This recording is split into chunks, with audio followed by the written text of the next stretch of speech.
Hello. Good morning for people in Brazil and in the Americas.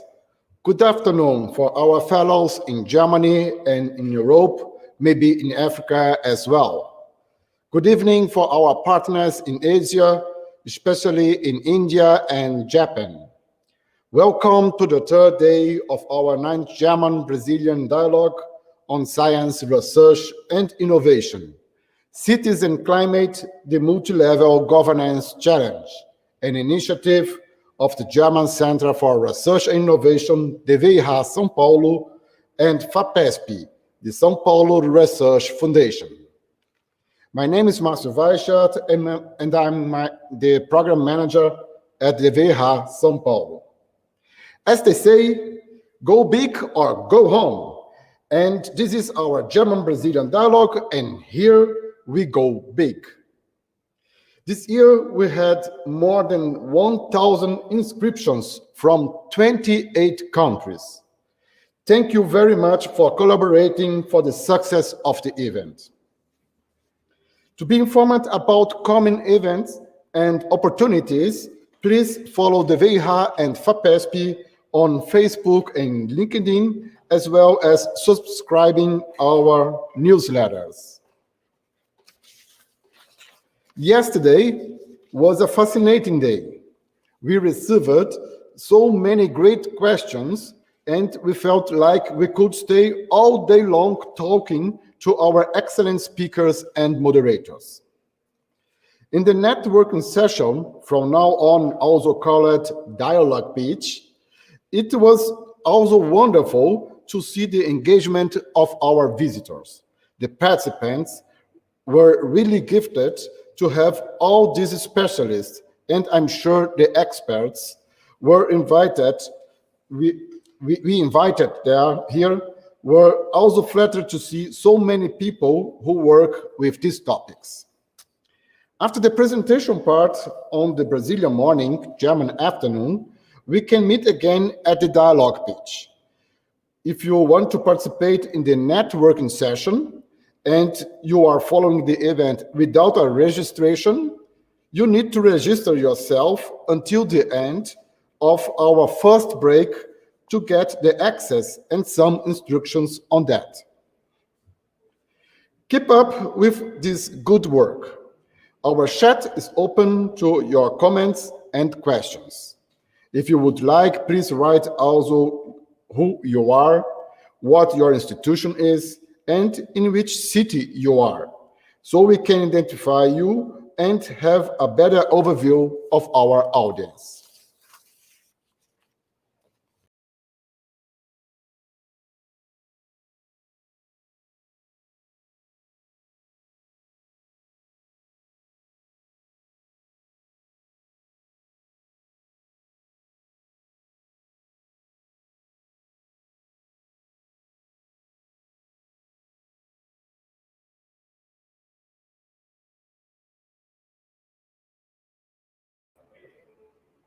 So I'm back.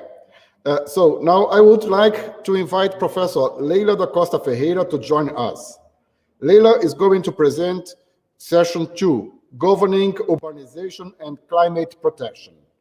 Professor Leila Ferreira is a senior professor at the Center for Environmental Studies and Research, NEPAM, at the University of Campinas, UNICAMP. She is a member of the International Sociological Association and member of the Earth System Governance Project, Future Earth. Her career is marked by an intense international engagement, including Brazil, the USA, the United Kingdom, and China, maybe Germany in the future.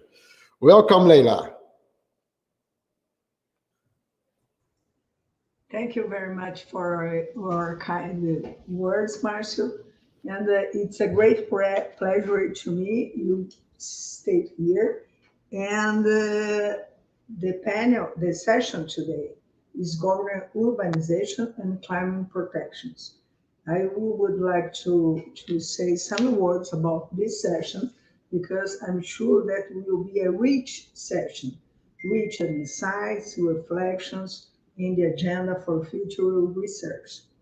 It focuses on the problem of global climate change at a variety of scales and how different stakeholders are affected by these changes. So you have a problem in developing institutions' response when the calculation of how they use normal institutions, like you mentioned before yesterday, to punish earth warmers and emitters is largely uncalculable and therefore easily litigated into a no actions. So the lectures, I'm sure that, give you us hope that local government may be able to make a great difference. In shorter, open this session. It's my great pleasure, and I'm sure that we will become away from it 45 with theoretical and empirical studies. Now, I would like to invite both panelists, Gabriela Marques de Giulio and Sabine Schlacke. Good morning, Gabriela and Sabine. It's a great pleasure to me to be here. They both are my friends and the great scientists. So let's go to make the presents. Gabriela Marques de Giulio. Gabriela is associate professor at Environmental Health Department, School of Public Health, University of São Paulo. She is PhD in Environmental Society from University of Campinas and co-head the research group Environment and Society in São Paulo State, São Paulo University, and integrate the Interdisciplinary Climate Change Center in São Paulo State too. Her current research program focuses on the human dimension of climate change, seeds, risks, crisis, science and policy communication iterations, global health, and sustainability. We work together in a lot of research, and nowadays she is my collaborator in my own researching from FAPESP. Now it's my great pleasure to present Sabine Schlacke.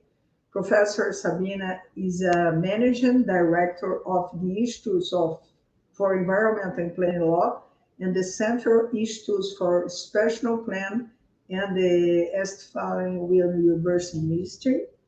And she combines her research interests in energy and the climate protection law with scientific policy cultures, among other things. She is the co-chair of the German Advisory Council on Global Change, head of the legal working group of the Energy Systems of the Future Project, and co-chair of the Steering Committee of Science and Platform Climate Protection of the German Ministry of Education and Research and the Ministry of Environment.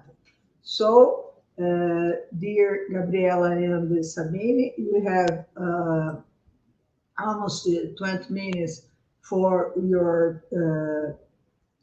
your presentation, and I'm here to be your time. But don't worry, I'm sure that will be everything is okay.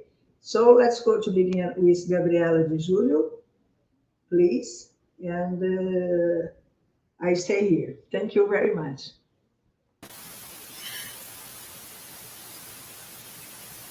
Many thanks, Leila. It's a great pleasure to be here. So in my speech, I propose to focus on three perspectives regarding climate adaptation, governance in Brazil, keep in mind some challenges around bridging the gap between will and action on climate adaptation in Brazilian cities. So first, I'd like to discuss some critical aspects for advanced adaptation in large Brazilian cities based on our experience. Then I present an index developed by our research team, an index that cities can use it to assess their current adaptive capacity. And finally, I would like to reflect about some points regarding the usefulness and the usability of predictive technology for climate adaptation. And I discussed these three perspectives based on published results of our SeaAdapta project. This project integrates a fantastic interdisciplinary research team. And in our studies, we have analyzed some how climate impacts have affected many aspects of urban systems and how the governments of resilient cities are coping with public policies and actions for adaptation. And I do hope these perspectives bring some good insights to our sessions, to our debates. So to start the first perspective, I'd like to emphasize, as it has been discussed in this event, that cities, of course, are at the forefront of tackling climate change, but also we need to recognize that the speed of the implementation of adaptive initiatives, particularly in Brazil, have been very slow. So we need to remember that adaptation is part of a social, environmental, and political process. And as a process, it means that adaptation is very dependent on the willingness to do something, to undertake actions, the availability and the ability to deploy resources in an appropriate way, and of course, the arrangement of different conditions that could facilitate or hamper the consolidation of actions. And another critical point, particularly in the context of large cities, including Brazilian cities, is the fact that although we know that local governments are not the only urban actors who can lead and deliver adaptation actions, we also know that effective adaptation planning in cities, in fact, is very dependent on municipal efforts. So this means that local governments play a huge role in accelerate changes regarding land use, for example, regarding urban space management, but also in joint efforts to push lifestyle changes. So identify good opportunities to advance urban adaptation could be, and most of the time it is in fact, a big challenge for local decision makers and for practitioners who work on urban, environment, and developed issues in the cities. So they might be able to frame climate change in relation to local problems. Also, they should combine actions that improve the capacity of city to cope with climate change, reduce the negative effects of flooding, landslide, heat waves, but they also need to improve the community's quality of life and accelerate urban sustainable measures. So in the case of large Brazilian cities, which are very characterized by globalization, by a very competitive urbanism, austerity measures, environmental degradation, serious socioeconomic inequalities, where the rise of powerful regimes and interest groups make achieving sustainable adaptation very difficult. Our studies indicate that administrative practice, political aspects, and local dynamics of urban planning have the highest levels of impact on climate adaptation. So I see that you have this slide. So you can see that in our study, we developed and applied a framework regarding a set of dimensions and elements that we consider that directly affect the ability of local governments to advance climate adaptation. So in this framework, you can see that we consider 5 dimensions. The first one is more related to what we call cognitive factors, include risk perceptions, level of awareness, which may motivate climate adaptation. The second dimension is compounded by resources, including staff, information, and funding that provide economic, technical, and administrative support to staffing commitment, which is very important in terms of climate adaptation cities, and climate change information for advancing the climate agenda, the adaptation agenda. The third dimension is organization factors. We mean participation networks who talk, discuss about climate change, regulatory frameworks, and administrative routine and practices that could facilitate or not, the ability to deploy resources, the ability to integrate adaptation as a kind of central team in sectors development planning, but it also considered political aspects, including political will, level of commitment that could facilitate or hamper the implementation of climate initiatives, and local dynamics of urban planning. which in particular in Brazil affected the ability of the cities to consolidate adaptation interventions, sustainable interventions. So based on the data from interviews and workshops with local practitioners from these 6 large Brazilian cities, including Manaus, Natal, São Paulo, Vitória, Curitiba, and Porto Alegre, we tried to assess and evaluate the impact of each element of the framework on the ability of these cities to advance adaptation. So next slide, please. So the application of the framework and the assessment indicated at least 6 elements that have a high negative impact on adaptation. And administrative practice, political will, level of commitment, the mismatches between the scale of urban issues and the extent of local government authority, pressures from the private sector, and the lack of inspection. So particularly regarding the local dynamics of urban planning, I'd like to call our attention to some critical points. So, for example, for the Brazilian practitioners who attended our workshops in these 6 cities, it's quite clear that the resistance to adaptation measures increases every time that these measures involve land plane regulation, affect land values, or cause some economic impacts to public or private sectors. The practitioners also recognize that urban planning is highly affected by the bureaucratic perspective and the lack or the insufficient inspection, which are very common characteristics in Brazilian cities. And for them, because these cities are located in large metropolitan region areas, some critical policies, some critical issues related to urban planning, for example, land planning, water resource, are considered subject to multiple jurisdiction, which may compromise the capability of local governments to carry them out. So collaborative work, engage other cities may be a kind of opportunity pathway for the upcoming years.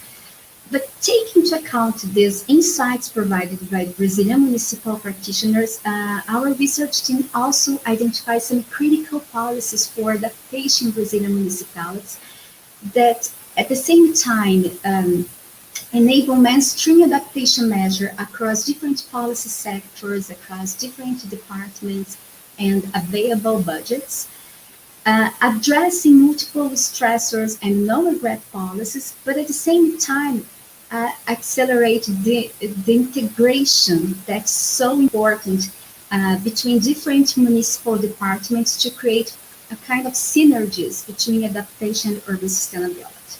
So next slide, please.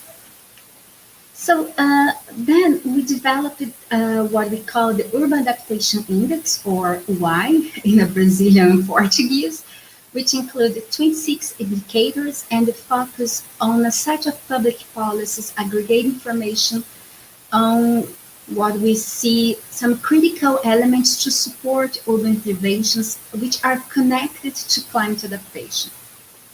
So basically, this index assesses the presence or the absence of legal and regulatory structure to support adaptation in cities.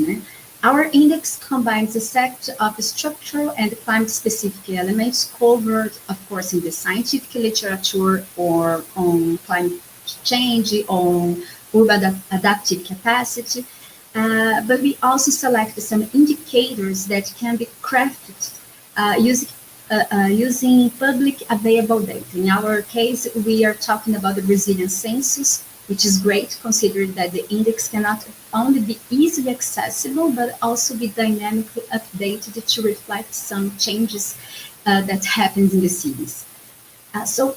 For developing our index, we also consider 2 important characteristics of the local context, climate projections and the system of governance.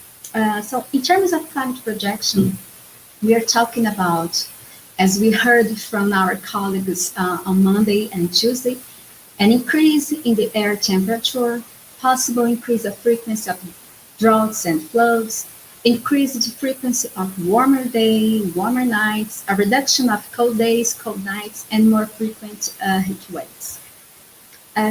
Considering the Brazilian system governance, we recognize that different responsibilities for adapting to climate change are distributed among different levels of government. I mean, federal, state, municipal levels, but our index considers only policies that are municipal responsibility.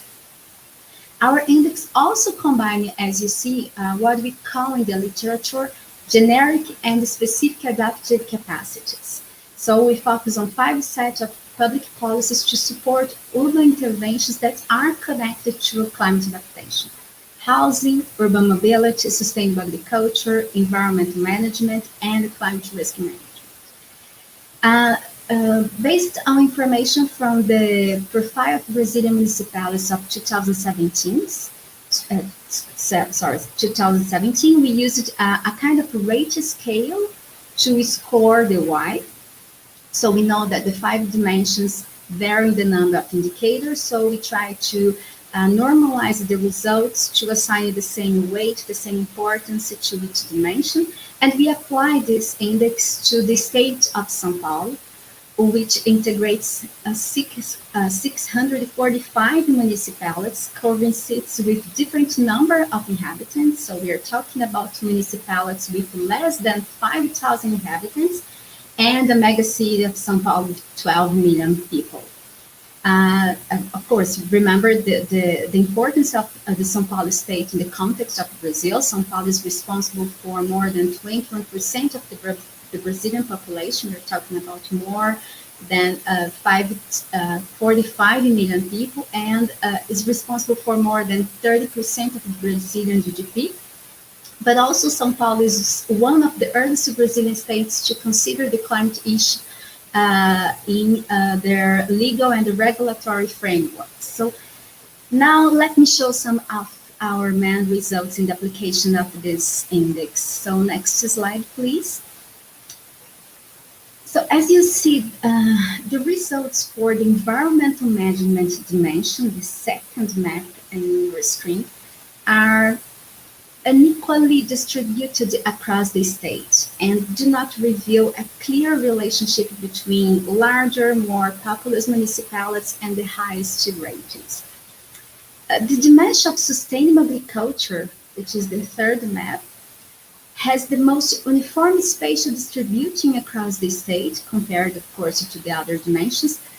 But I just like to remember that actions focused, for example, on stimulating organic agriculture and the production of community gardens, to consider the important actions to accelerate, to improve urban and peri-urban agriculture, were identified only 30% of the state's municipalities.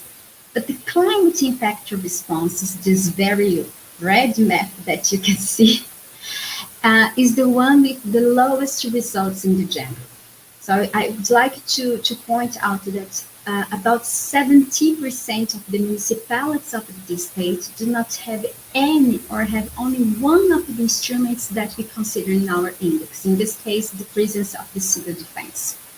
So in general, the application of our index shows that the majority of the municipalities are located in the 2 lower ranges of the index, but the municipalities that are located in the metropolitan regions of the state, where most of the population, in fact, lives, tend to show the highest scores. But one relevant innovation of this index, I would say, is its capacity to be dynamically updated by using public available data. Another important point is the potential of this index to be used in policy, which could be an interesting opportunity to strengthen the adaptive capacity of municipalities, or at least to provoke a more qualified debate on urban climate adaptation. So this takes me to my last perspective regarding the usability of knowledge for climate adaptation. So in this further perspective, which is based on our experience in the first phase of the Se Adapta project, that reached a kind of status of boundary organization, bringing together researchers from different knowledge fields, but also practitioners who want to advance climate change adaptation in their municipalities. Next slide, please. So, considering all the interactions that we have built with the local practitioners along the 3-4 years, we now were able to examine some factors that affect knowledge usability and knowledge usefulness. But first of all, I would say that it's very important to keep in mind that usable refers to the format in which knowledge and information is made available to the users. But useful, on the other hand, much more challenging, refers to knowledge salience to decision making, knowledge long-lasting effects. So the analysis of our experience pointed out at least 4 important lessons that we can thinking about it. First of all, the variety of research outputs and format is essential to maximize information's ability. The second, the salience of information is of course well recognized, well accepted, but is not sufficient to advance information's ability and usefulness. It's very important to try to identify barriers in the process of creating knowledge and develop individual and organization capacity in the short and long term. And also micro, meso, and macro scale contexts have direct influence on knowledge's ability and usefulness. So based on our experience and our reflections, now in the second phase of the SeaAdapta project, we are very aware that there are some systemic changes that are necessary for improve the usability of information and to improve the interactions between science and policy. First of all, we need to improve how we carry out transdisciplinary research. Understand that transdisciplinary and co-production involves different actors, different expertise, different knowledges, but may not be sufficient to increase information usefulness because there are other factors that influence this process at meso and macro scales. So while we know that transdisciplinary studies acknowledge and incorporate multi-stakeholders' perspective and values, we also recognize that aligning purposes, aligning expectations, aligning efforts in a time frame is quite challenging, requiring cooperation, but also a dynamic process of adaptation. So previous experience of cooperation among the stakeholders and their institutions, face-to-face practice time, and shared understanding of principles and challenges regarding co-production may favor researchers and stakeholders to work together. We also know that the inclusion of what we call policy entrepreneurs in transdisciplinary studies, I mean actors who have a kind of key role in identifying knowledge gaps, in mobilizing change process in the policy system is very important for the development of information that could be considered credible, salient for the local governments. And we also know that long duration of the projects funding are critical aspects that facilitate the integration process in transdisciplinary studies. But perhaps, and this is my last point, the key barrier that needs to be overturned lies within the political sphere. The second critical change that we see is regarding political culture.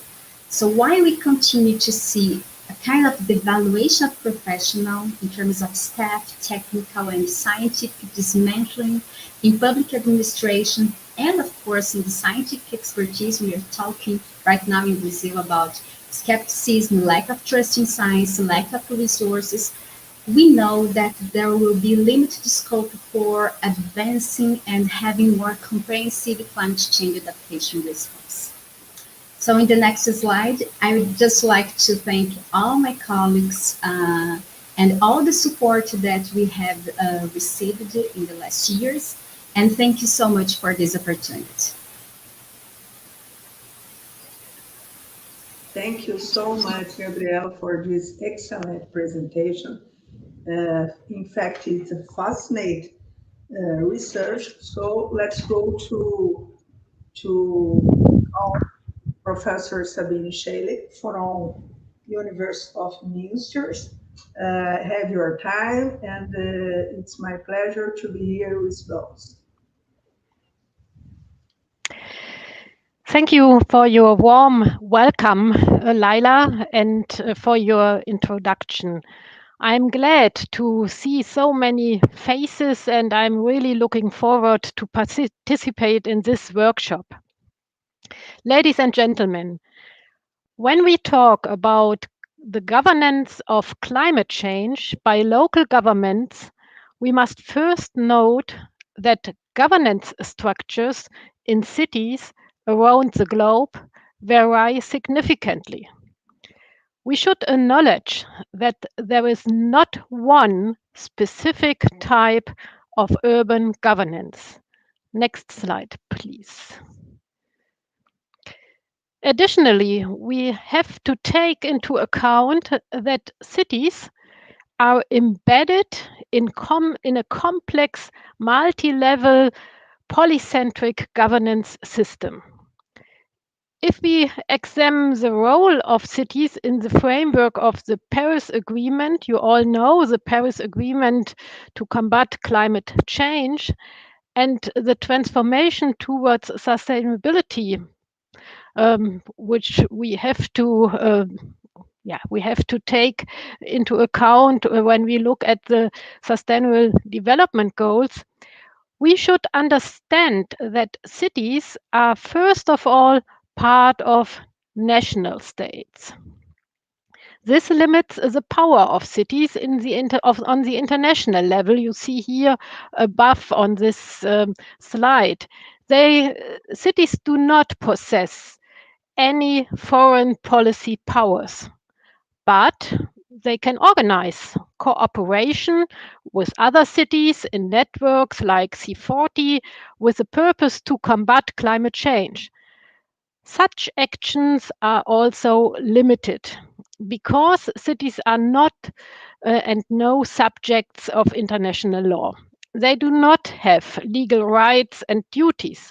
Professor Zengerling already explained yesterday that cities are not addressed directly by the Paris Agreement.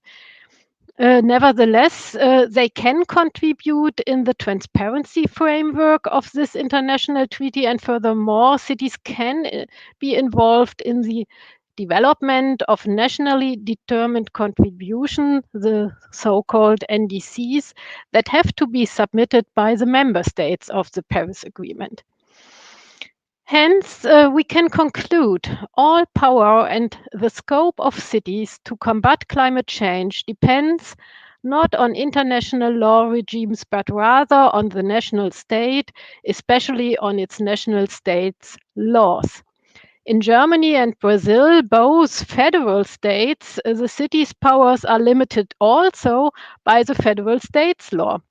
And this brings me to an interim conclusion. Cities are embedded in the constitutional and legal framework of their respective states and the rule of national governments. This governance framework limits their ability to combat climate change. Next slide, please.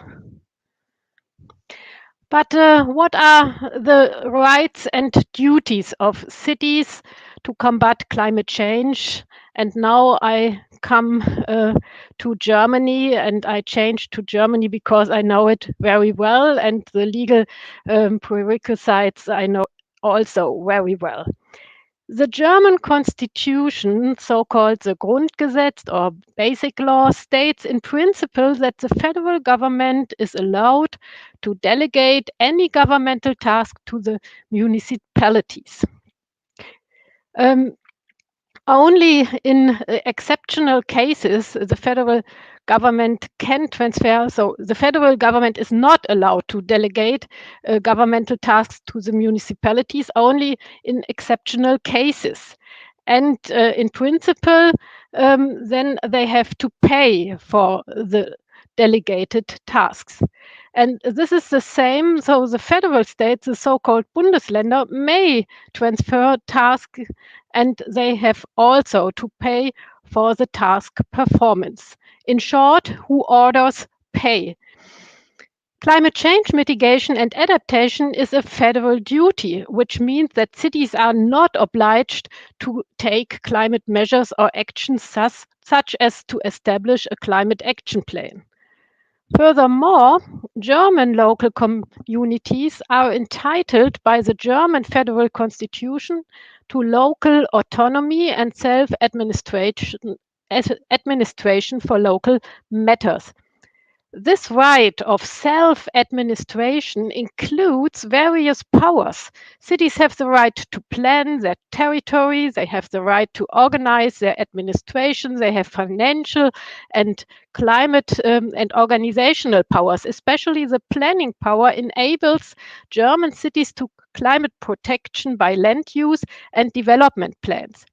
If regional or national state authorities interfere with these sovereignties such a way that they take away the core of the municipality's rights, cities can take legal action. Currently, local climate change mitigation and adaptation matters are part of the local autonomy and hence mostly voluntary. That means that cities can decide if, when and to which extent they take climate change actions and measures. Nevertheless, municipalities are legally obliged to take local climate change interests into account during planning processes, for example. They have to balance those matters with other interests within a formal process, but they are not obliged to give climate interests a special weight. So far, I like to draw the conclusion. In Germany, in principle, cities can only be obliged to take over climate action by the state if the state pays for it. Cities, secondly, have the right of local self-administration and determination, which gives them especially the right for planning, and state law obliges cities to take into account climate protection in their decisions, but cities are not obliged to take special climate actions or decide in a specific climate-friendly matter. Next slide, please. In mid-April, so this year, the German Federal Constitutional Court decided a landmark case that created a big bang under legal scholars and for legal scholars. The first Senate of the Federal Constitutional Court held that the provisions of the Federal Climate Act of the 12th December of 2019 governing national climate targets and the annual emission amounts allowed until 2030 are incompatible with fundamental rights insofar as they lack sufficient specifications for further emission reduction from 2031 onwards. In other words, the German state had committed a breach of the constitution by not developing a sufficient long-term strategy for climate protection to reach the goal of climate neutrality. So the legislator in Germany must revise the Federal Climate Protection Act, and however, this decision does not only affect the federal legislator. The Federal Constitutional Court has explicitly declared climate protection to be a constitutional objective of the state. It is now a duty to protect climate, the climate, and the constitutional objectives bind all powers of the state, the legislative, executive, and judicial branches of government. This includes cities and municipal governments. So this ruling has consequences for urban governance, and I would like to outline the effect of the historic decision of this German Constitutional Court on climate protection policies. Next slide, please. The Federal Constitutional Court has decided on 4 constitutional complaints.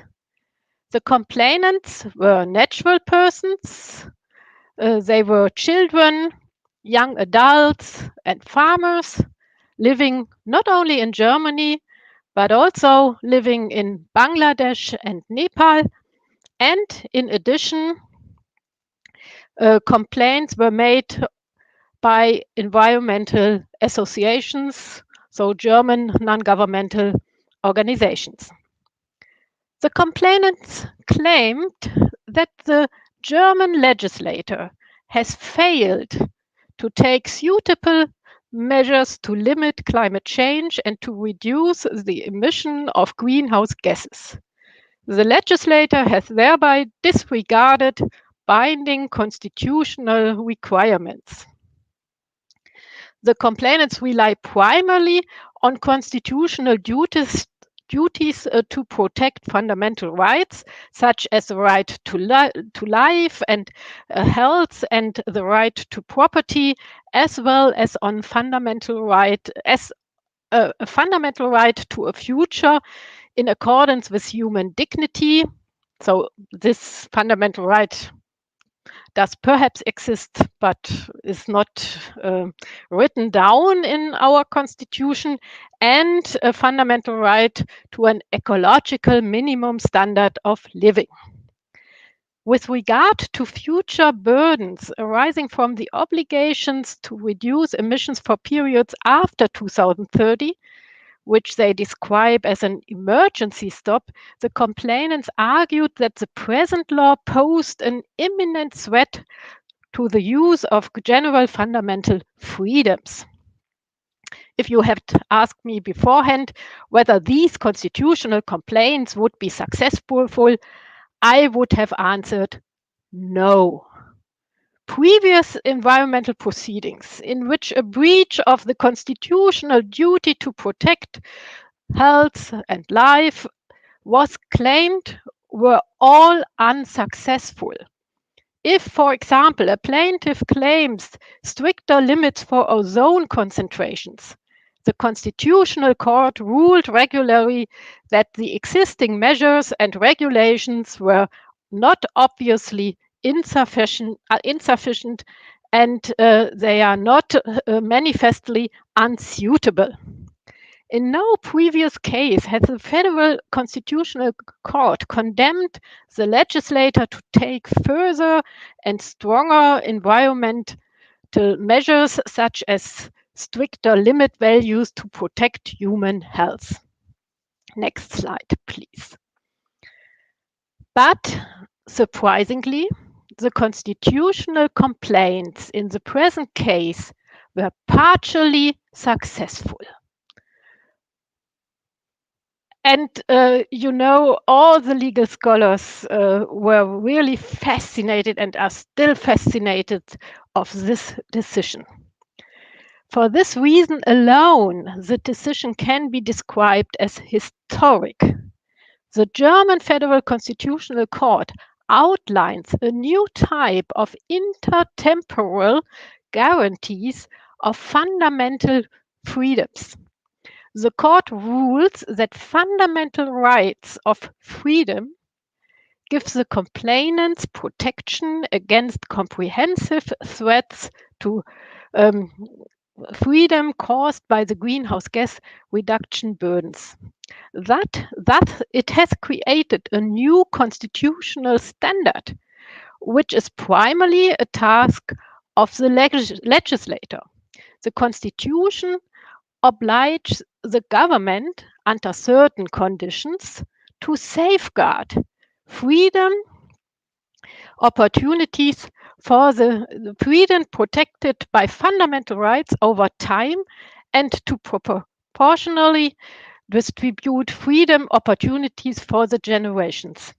The court does not derive this intertemporal guarantees of freedom from the state's duty to protect life and health of people, but from the rights of freedom. The court refers, therefore, to the constitutional objective of the state to protect the environment. Present human exercises of freedom, especially a large number of activities of daily life and work, are protected by the right of freedom only insofar as these generations do not irreversibly reduce the remaining constitutionally predefined residual budget.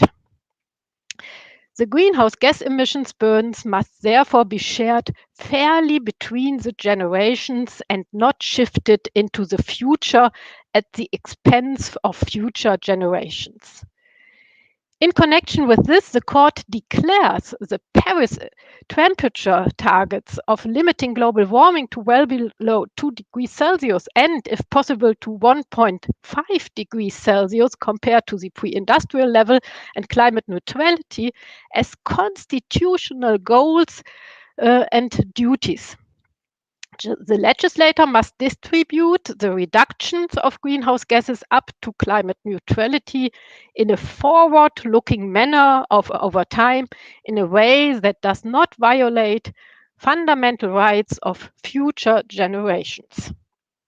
The two environmental associations, however, have no standing to lodge a constitutional complaint. This is a remark to that situation. Next slide, please. The court then examined whether the German legislator succeeded in distributing greenhouse gas emissions reductions over time in a forward-looking manner that protects fundamental rights. This is only partially the case. The Climate Protection Act is partly unconstitutional. First, the legislator has acted constitutionally by setting the 55% reduction target by 2030 and the annual emission levels by 2030. The court justifies these reductions efforts with the fact that there are currently still scientific uncertainties because no precise CO2 budget can be calculated. And as long as there are uncertainties, the legislator has a wide margin of appreciation to define targets, but the targets are subject to increased due diligence obligations. However, the Climate Protection Act does not sufficient account of the intertemporal duty to ensure freedom because it lacks a pathway for reducing GHG emissions from 2031 to climate neutrality by 2050. The legislator is now called upon to define new national reduction pathways, targets and quantities by 2050 to achieve climate neutrality. And in reaction to this decision, the legislator has already drafted a legislative proposal. Next slide, please. The most important conclusion to draw from this court's decision is that the climate protection is a constitutional duty. The state is furthermore obliged to protect the climate in a specific manner. The temperature goals and the climate neutrality goal of the Paris Agreement prescribes and defines constitutional duties and is thus constitutionally binding. These goals must not be violated. What must cities learn from this? First of all, German cities. Cities are, as well as the state and the federal states, addressed by these constitutional objectives of climate protection. Cities have to contribute to and also to achieve the Paris goals. This is new because the Paris Agreement, as I said before, is not binding the cities. Cities have to take climate protection actions. cities have to design, in my opinion, a freedom-protecting transformation process towards climate neutrality for their inhabitants. And cities have to define climate protection targets and to develop GHG reduction pathways towards local climate neutrality. The ambition of the reduction of GHG emissions could be measured by a local CO2 budget. For sure, the ambition is limited by the power of cities, as I described before, and cities have to take into account climate protection in each local decision. So this is what is a new duty for the German cities. And now I like to conclude for perhaps the next slide, last slide. Now a short conclusion for cities worldwide. What are the lessons learned for cities worldwide? I would say cities should ensure intertemporal freedom over time. Cities have to make their contribution to achieving climate neutrality by designing a coherent transformation process and not defer it to future generations. Thank you very much for your attention. Thanks a lot, Sabine. In fact, it's a brilliant presentation. I learned so much for the German and the experience. And we have here many questions. So let's go to the questions. First of all, for 1 minute. For Gabriela, the first questions from Eduardo Gruger. Gabriela, the index and its results refer to policies, correct? From the term used for the index, I was expecting that it would be based on the physicals behind the urban climate. Please comment. And thanks, Leila. And thanks, Eduardo, for this question. And in the literature, we see that most of the and the indices are focused on climate change, vulnerability indicators, hotspot mapping. So you're right to expect something like this.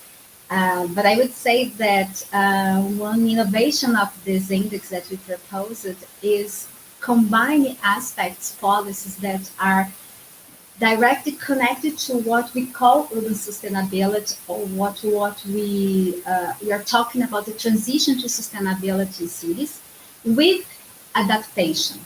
I think that this is the main challenge, because most of the time that we talk to the Brazilian practitioners, for example, we realize that they have a difficult to understand that many actions, many initiatives in the cities could be connected to adaptation, to climate adaptation.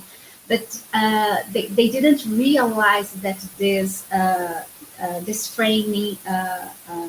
So I would say that with our index, of course, we try to understand what public policies some cities have to deal with climate change, to advancing transition to sustainability, to advancing in adaptation, but also to qualify what is adaptation according to the literature, combine what I say before, generic capacity, but also specific capacity. So we are right to expect something like this, but I would say that this is one innovation of our index. Thank you so much, Gabriela. Now to Sabine, please. Professor Sabine, thank you for your contextualization of the role of cities or local government in relation to climate protections. Much of the literatures and the angles emphasize the role of cities, but we have a gap between national and the local level. That streaming of multi-level awareness can be a way to implement more effective actions from Luciana Royer, São Paulo State University.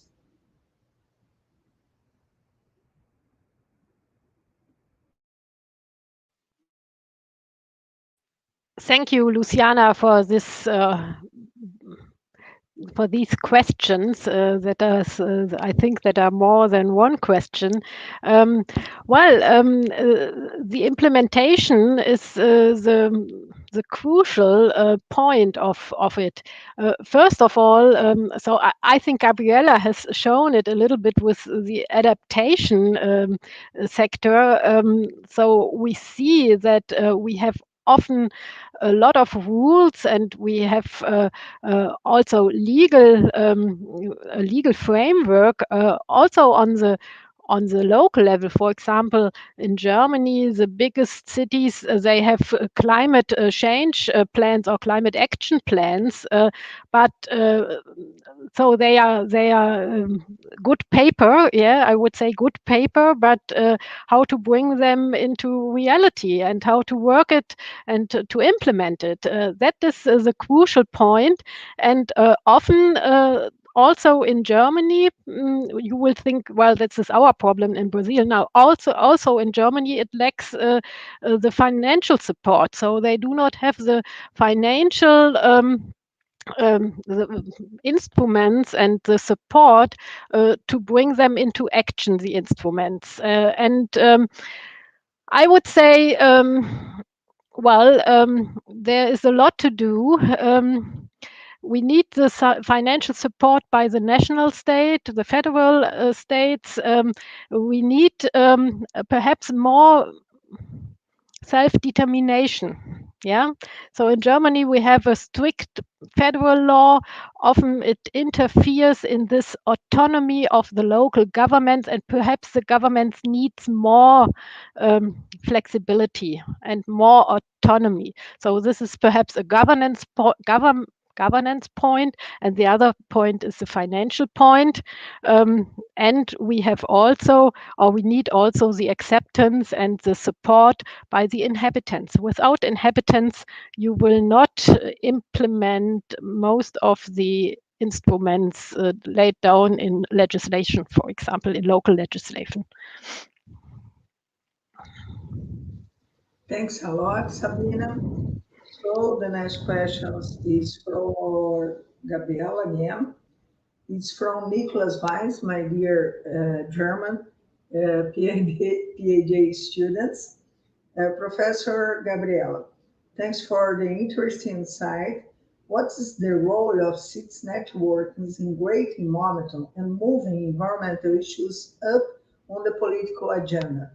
Also, are there any downsides to the participation in such networks for cities from the global south? Thanks, Nicholas. Very good questions indeed. For sure that city networks like ICLEI or C4T or other subnational committees and forums are very important and help cities to commit to fighting against climate change, to integrate adaptive or mitigate actions into municipal policies, encourage local governments to review or to propose or to provide new regulatory frameworks much more connected to climate change. I have no doubt about this. I don't see downsides for Global South cities in participating, integrating these city networks.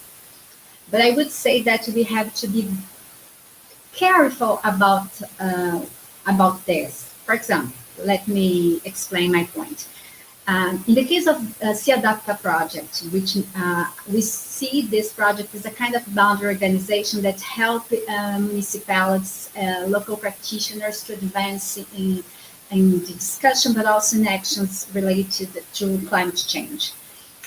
For us, because we have some roles because it is a research project, so we have roles from funding agencies, for example. We have limited time, limited budget. sometimes I see that we are competing with the city networks that are working together with the city. So sometimes the practitioners prefer to work with the city networks because they have budget, they have funding, they have time, they have more support, they have more flexibility than us because we are at the universities.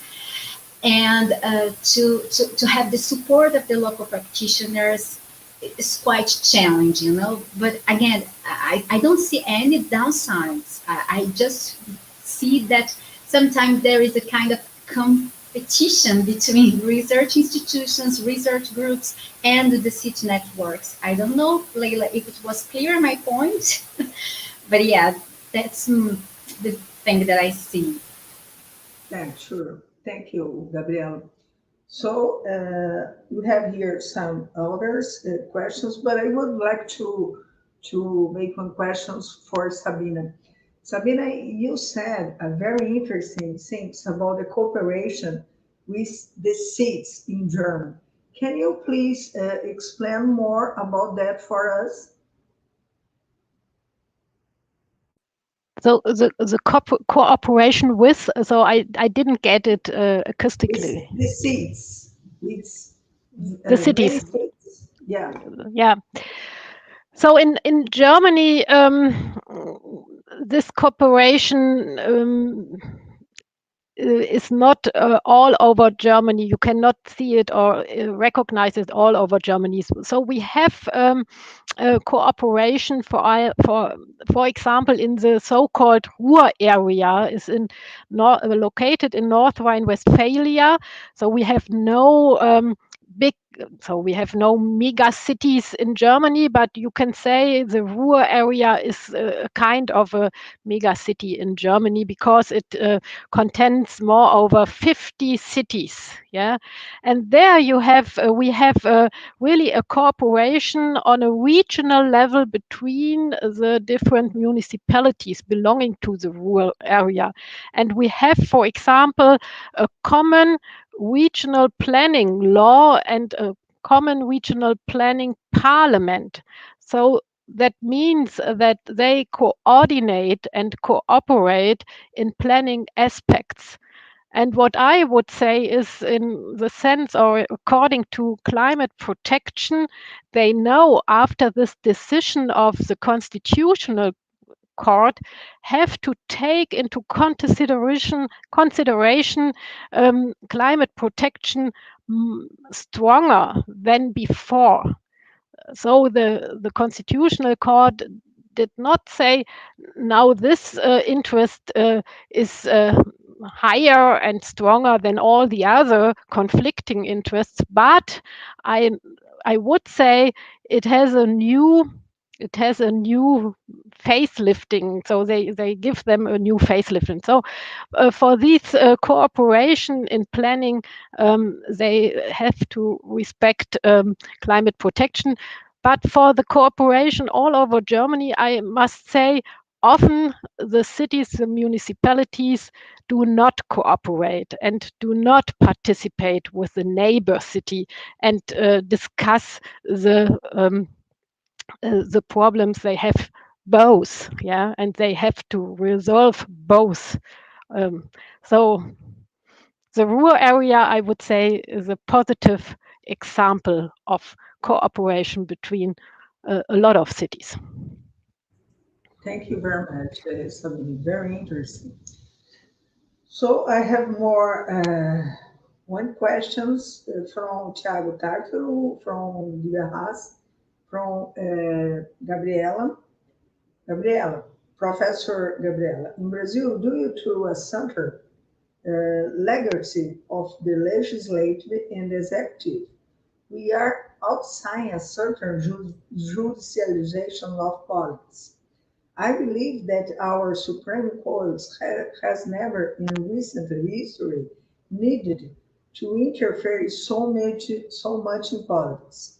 Thinking about environmental protections, it's a very difficult question. Can judicialization have negative results? If so, which ones? Thanks, Thiago, but I don't know if I have the proper answer for your question. But yeah, you're completely right. Some years ago, a student of mine did a research about the judicialization of the environmental license process in big uh,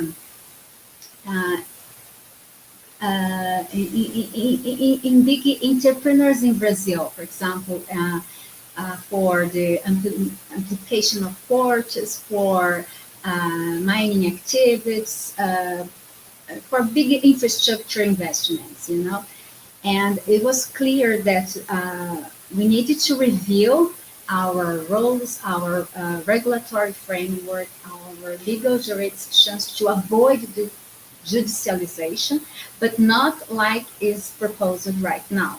So we have to be very careful about this because we know that at this time in Brazil, the environmental protection, climate protection are in risk, I would say, considering the dismantlement of the government regarding to protection, environment protection, biodiversity laws.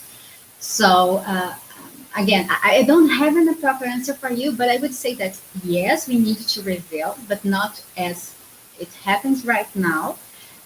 And also we need to review based on scientific evidence because we have in Brazil a lot of studies, so many good scientific points to base the regulation, the regulatory frameworks regarding licensing, regarding environmental protection, biodiversity conservation, climate protection, you know. So we need to work together. We need to improve the dialogue between science and policy. Thank you very much, Gabriela de Giulio. We are going to the final. We listen here a very interesting research points of view and theoretical and empirical research problem, like a co-production, Gabriela said, transdisciplinary experience, it's very interesting, and the local government in the public place center governance, like Sabine said, it's a very, very interesting approach. So I would like to say thank you very much for both. It was a brilliant panel, a brilliant sections, in fact. And would you like to say some final words, Sabine? Sabine, please, first of all. So I only have to say thank you so much for this brilliant workshop, and I really enjoyed it. And I would say good luck for the rest of our conference. See you I would like to tonight. say Sabine is also the scientific committee of this workshop, and she worked hard with us for this brilliant seminar. Thank you, Sabina, so much. And then, Gabriela, please. Thank you so much, Leila, for inviting me to be part of this section. It was really, really interesting. I learned a lot with Sabine about how things work in Germany and see some similarities that's quite interesting for us. And also, I would like to thank the organizers for this brilliant event. Like Sabine said, it's very interesting with very good panels, with very good speeches. So thank you again. Okay, thank you very much, and see you in a minute in the next panel.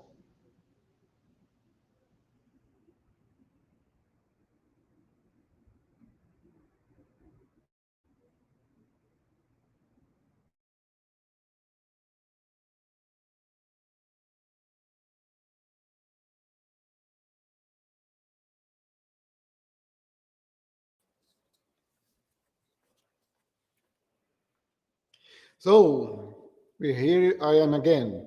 So thank you, Leila, Sabine, and Gabriela for this outstanding session. It's a very important point that Sabine talked about between obligation and freedom. This is also in this time of pandemics, really very important topic. So I really feel like we could stay here chatting all day and we would all learn so much from you. Thank you once again. Now we will have a short break so we can we can be super fresh for the next panel. Grab your coffee and fasten your seatbelts because we will talking about mobility.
So, welcome back. Now I would like to announce the participation of Dr. Thalita Dalbelo, coming directly from the University of Campinas. Dr. Dalbelo is an architect specialized in urbanism and sustainability and a PhD in architecture, technology, and city. She is now an active researcher at the Laboratory for Technical Networks and Socio-Ambiental Sustainability, Fluxus at UNICAMP. Please, Thalita, the screen is yours. Marcio, thank you very much for your introduction. And good morning and good afternoon. Bom dia and guten Tag. It's very nice to see the professors together here for this interesting panel. So, welcome, Professors Luiz and Andreas. I am Thalita Dalbelo. I am urban planner of the University of Campinas, where I could study, where I could research, teach, and apply some guidelines for sustainable urban planning. Thinking that universities' campuses are a kind of microcosms of society, it's a pleasure to be the moderator of this panel and introduce this exciting roundtable to discuss and to try to bring a little bit more for the understanding of the impacts that are related to climate and cities, this challenge pair that involves intelligence and sustainability for our future. So the dynamic of this panel is going to be a no more than 15 minutes presentation of the panelists, and we are expecting the public engagement and a lot of questions to take advantage of the knowledge of these two great professors who are experts in smart cities, mobility, and innovation in the sustainable urban context.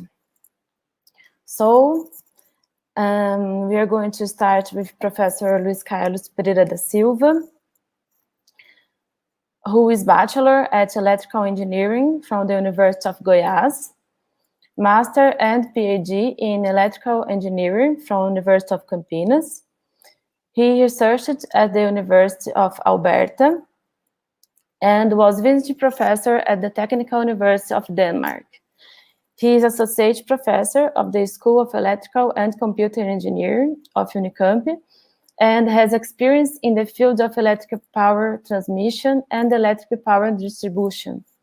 Nowadays, he is conducting researches and implementation of renewable energy and electrical mobility at UNICAMP campuses through living labs. So, my dear Professor Luiz, I welcome you to the discussion, and please, the floor is yours. Thank you, Thalita. Good morning, everyone. Should I show my slides, or are we going to? Okay, thank you.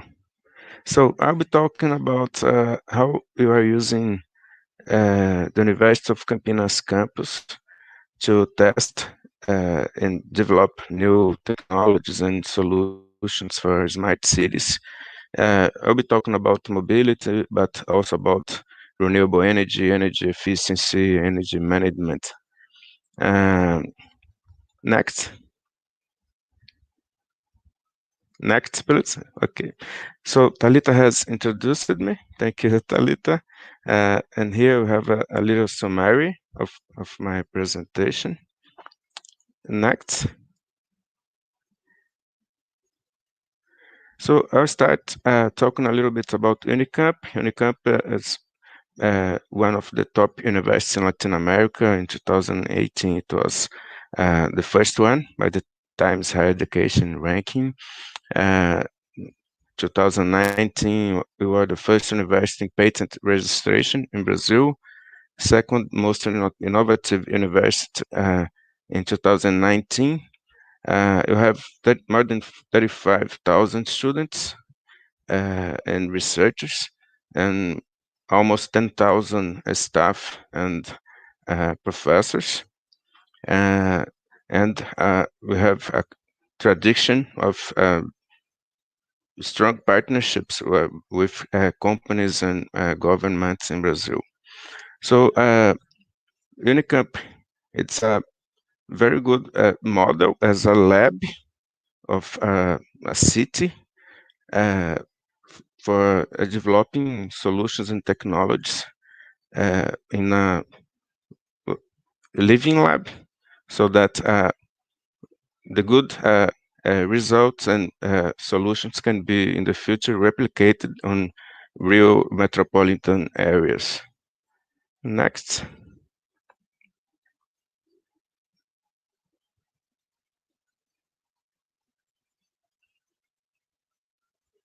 Next one. Okay. I'd like also to talk a little bit about the UNICAMP engagement with sustainability, starting from 2003, and with waste management. And 2008, it was created an environmental management group. In 2010, we published our first environmental policy. In 2012, it was created a Sustainable University Management Group. We joined the International Sustainable Campus Network in 2015, resulting in a Sustainable Campus project in 2017, and a very strong engagement with the Sustainable Development Agenda from the recent years. Next.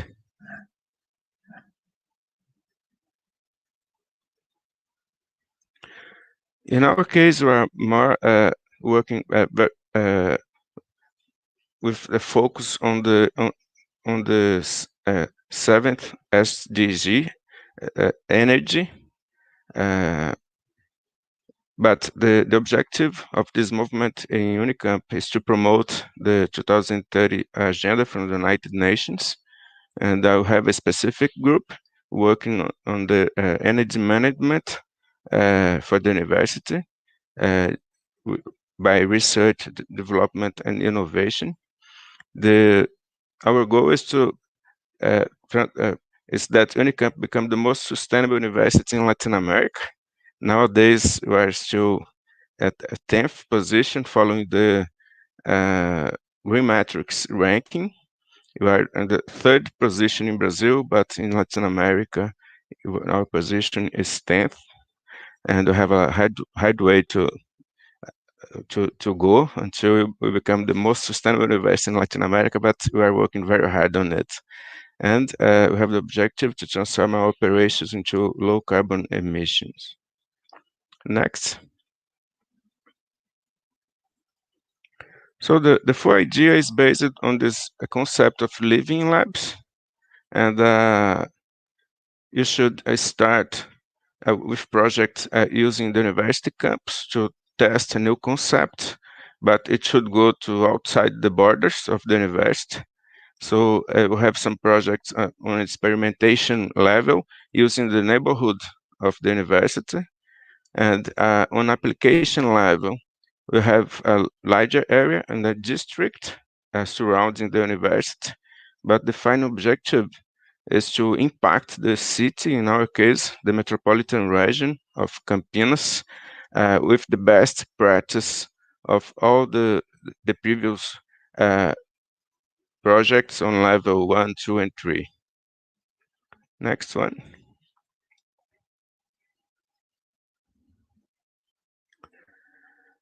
So in the conceptual level, you always develop projects inside the campus. So the campus is the living lab for many different projects on, for example, electromobility, renewable energy, IoT applications, and so on.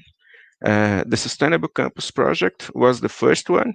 It started in 2017. It was a partnership between UNICAMP and CPFL. CPFL is our local distribution company, and it was part of a Brazilian R&D program coordinated by ANEL. ANEL is this National Agency for Electric Energy.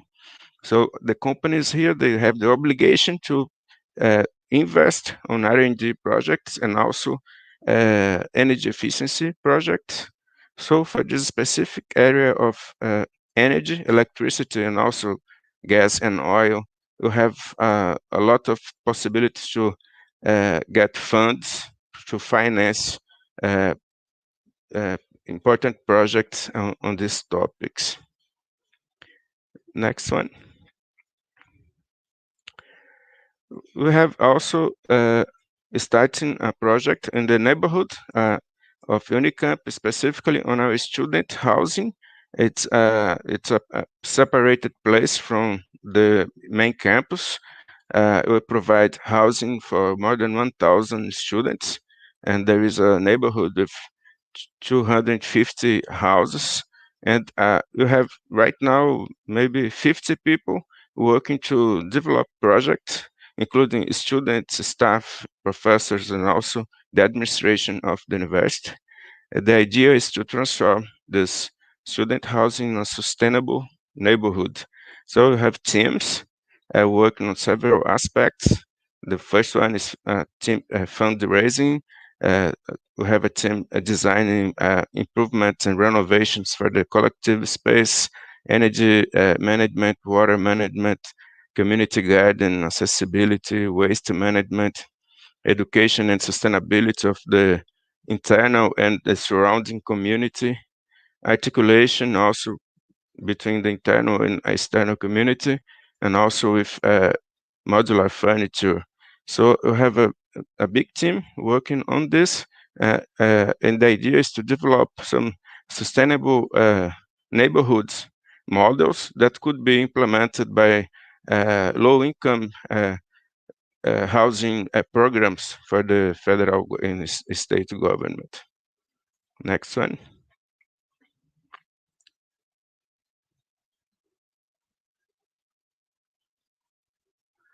On the third level, the district level, UNICAMP has also a very important project.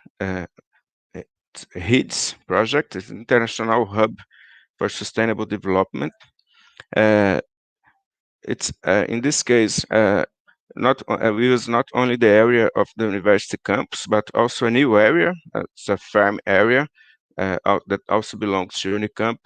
But all this surrounding area, including big research centers and high-tech labs, and also 3 universities. There is a very big and interdisciplinary group in UNICAMP working to transform this area into a sustainable district. UNICAMP is leading this project.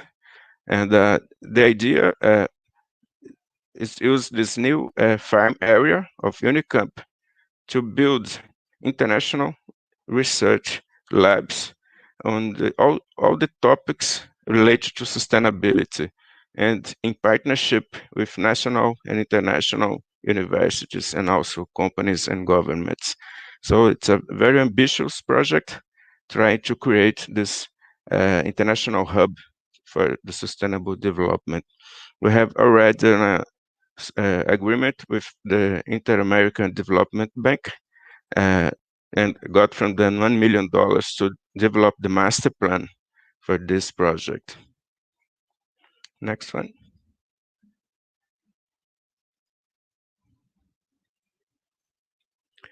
And we have today also projects impacting the city on the low level, the best practice.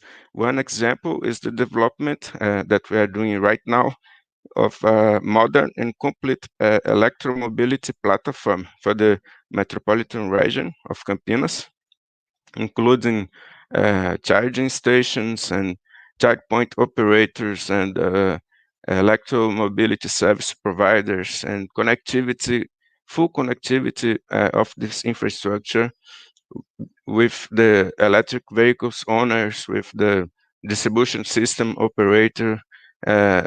This is a project that will impact all the metropolitan area of Campinas, and it will be very important to ramp up the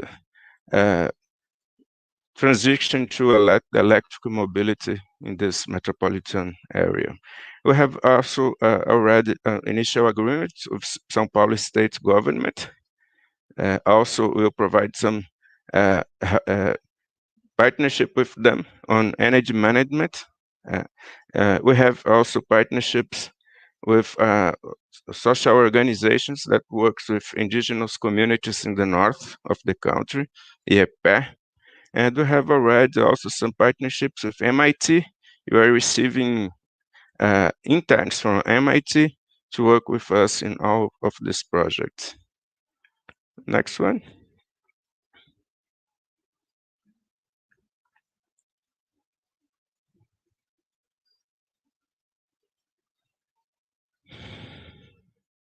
So you have in UNICAMP a physical and administrative structure to manage all these projects and partnerships. This is also a smart operations center that you built to monitor data and indices that we receive from meters and sensors installed all along the university.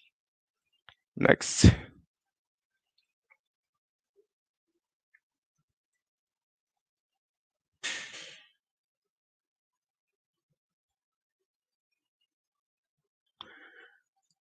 We have also the objective of integrating different groups at the university, also to make possible to implement all this project, including the superior administration, the planning department, the city hall of the university, and also the sustainable university management group. And our idea in the office is to transform all these possibilities in real project to get funds, especially in partnership with companies, and so that it's possible to apply all these projects inside the campus. Next one, please.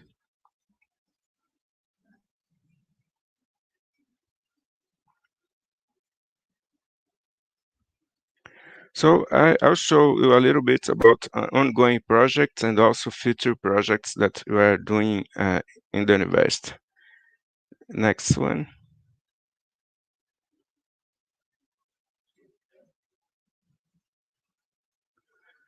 It's already a big collection of projects, starting in 2018 with the Sustainable Campus project. In this first collection of projects, we had implemented a smart meter infrastructure for electricity and a smart operation center, also renewable generation using photovoltaic generation. Also retrofit of lamps and air conditioners, energy efficiency projects. Also IoT used in buildings, the smart buildings concept. Also start a training and knowledge management program to bring these topics to our internal and external community. Starting also building labeling activities inside the campus, and also we started a group to optimize our electricity procurement so that we could also save money for the university with the electricity bill. And in 2018, we started the electric bus project. We have an internal transport system, and we included an electric bus in this system. We start also to develop a communication infrastructure for smart cities. We start a small project on smart public lighting, trying the concept on this topic. Also a project, Eyes on the Future. It's a project with public schools in peripheral areas of the city, giving activities to the students on the sustainability agenda. And we created the energy efficiency program for the university so that we could also try to always trying to execute some energy efficiency programs every year. In 2020, we started a very big project on microgrids. It's also a hot topic on the area of electricity. Part of the campus will be transformed into a microgrid. It can you have the possibility to operate in an autonomous way from the main grid.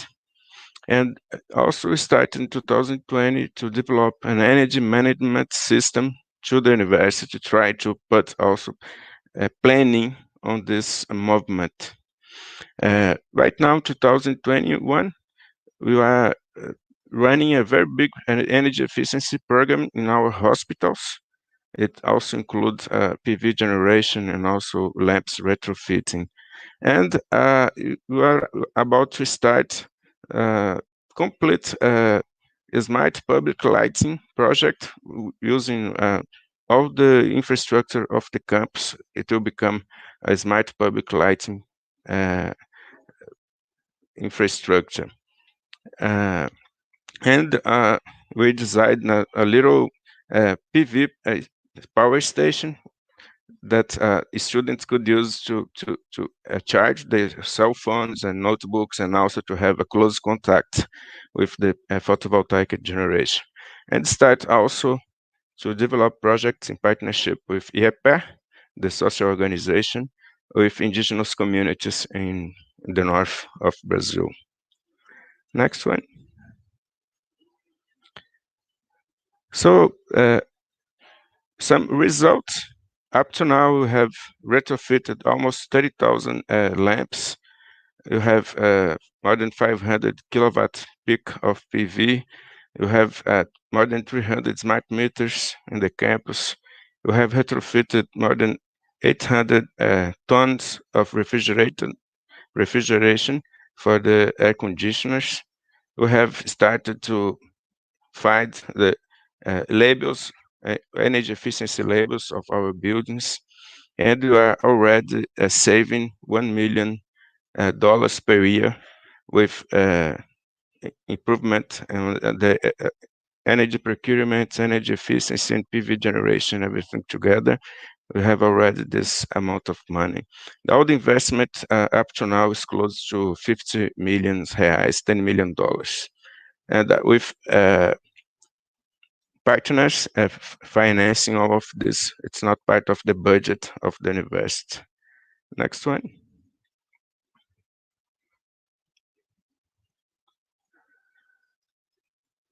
On the following years, we find the need to improve communication infrastructure to all of this. So this is a drawback, it's very important drawback to development of smart cities. We are right now working with RF mesh, Wi-Fi, and LoRaWAN, so that you can collect data from everywhere, from meters, from sensors, from the buses, from the buildings, from the electric grid. And the final solution for this will be 5G. This is a big drawback for the development of the projects here. We started to develop the electric bus system. It's already running inside the campus, but it's also an IoT component. The bus is equipped with a lot of sensors to receive a lot of data of this bus, and also the other ones, the diesel buses on the operation center, and you can do a lot of data analytics to improve the operation of the public transport system inside the university. The microgrid is another topic that's very important nowadays, and we have a big project on this also inside the campus. And we are working very hard to include planning on the center of all of this. This is why we are trying to implement an energy management system. Next one. Just a picture of the electric bus, but we have a full transport system inside the campus, and this project includes the concept of IoT. So as I told, we have a lot of data, and this data are used by master and PhD students to do research and to improve the operations of the transport system in the university. Next one.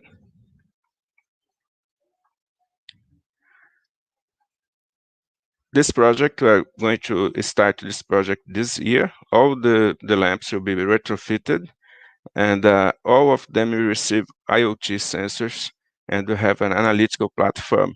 Again, in the Smart Operations Center, you can have information in real time about the operation of each individual lamp, and also it will be possible to control this lamp to provide adequate service, security, but also to save electricity. Next one.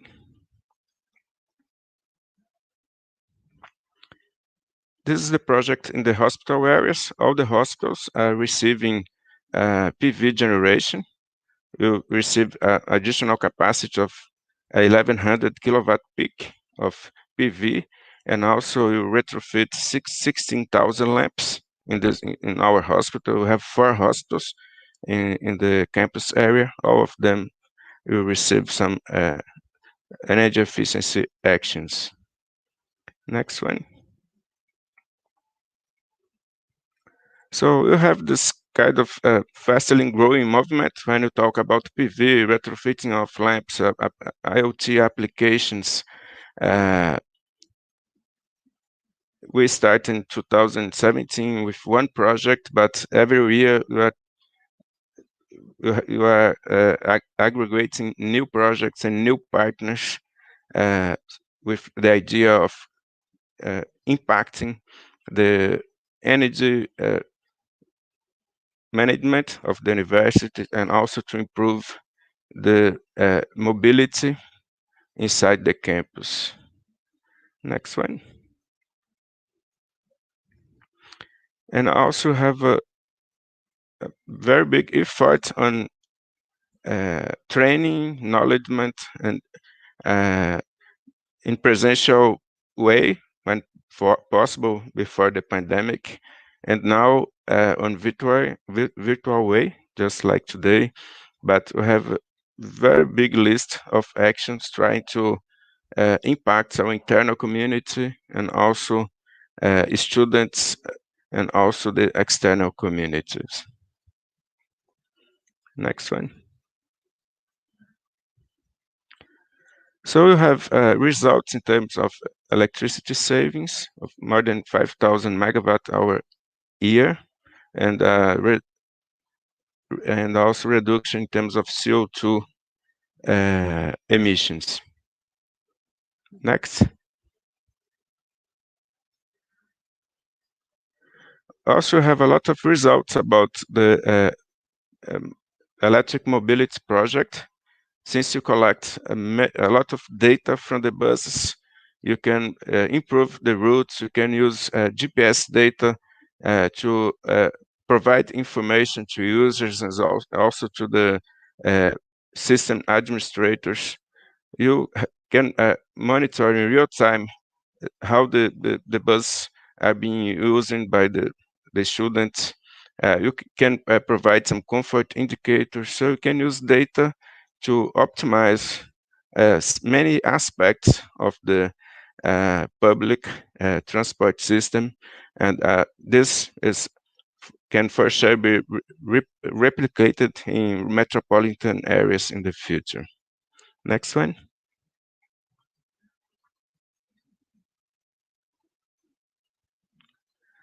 So this is just examples of data that you can get from the sensors. For example, the estimation of passengers on the bus stops at a given time. Next one. You can also know for every trip, the starting point and ending point. You can use this to do a better planning of the transport system infrastructure as well. Next one. I have to finish, almost finished. This is just one picture about the project with the indigenous communities in the Oiapoque, in the extreme north of Brazil. In this case, we provided renewable electricity for the healthcare office in the community. Next one. We want also to expand this project to our campus in other cities. We have campus in Limeira, campus in Piracicaba. We're starting to develop project also for the other campus. Next one. This is the student housing from UNICAMP, and we start to develop projects to transform this neighborhood into a sustainable neighborhood. Next. One action will be based on PV generation, but we have already listed 10 actions, and PV generation and solar heaters and many other actions to transform this into a sustainable neighborhood. Next one. And this is the last slide. Just a vision for the future is the creation of a living lab for integrating public service. The idea is to have an IoT platform to manage everything: energy, water, gas, traffic, security. And for this, you need 5G, and you need partnerships with many utilities in all these fields, and also, for example, FAPESP and governments, and also with manufacturers. This is just an idea for a future larger project, including other areas and not only electricity. Next one. This is to finish. Thank you. And just let you know that we're very open to cooperate, to new partnerships. If you are interested, here you can find my contact. Thank you, Thalita. Thank you very much for your presentation, Professor Luiz. I think the explanation brought us an overview about all the initiatives that UNICAMP is taking towards research and innovation in energy and electric mobility at its campuses. And we can think about the important contribution of the universities in supporting the government decisions. And now I would like to welcome Professor Andreas Löschel, that holds a chair for energy and resource economics at the University of Münster, and is director of the Center of Applied Economic Research Münster since 2014. He obtained his PhD from the University of Mannheim and his habilitation in economics from the University of Oldenburg. His research interests are in applied macroeconomics, energy economics, and the economics of climate change. Andreas Löschel advised the European Commission, the European Parliament, and the OECD, the World Bank, and national ministries in Germany, Switzerland, and the UK on environmental, energy, and climate change issues. Professor Andreas, it's very good to see you here. And please, the floor is yours.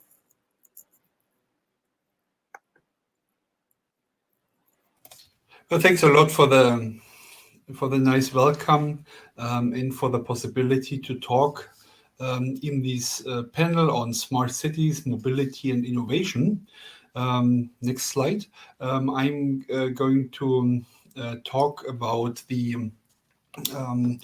probably the German perspective on some of these issues, and I'm going to use some material from a governmental process which is monitoring the energy transition. I'm chairing an expert committee that is advising the government and is writing an annual report on the status of the Energiewende. And of course, we are looking at the different areas of the Energiewende on the different sectors. And if you are more interested in some of these findings, I have given you here the web link to this monitoring process where you can as well find our publications.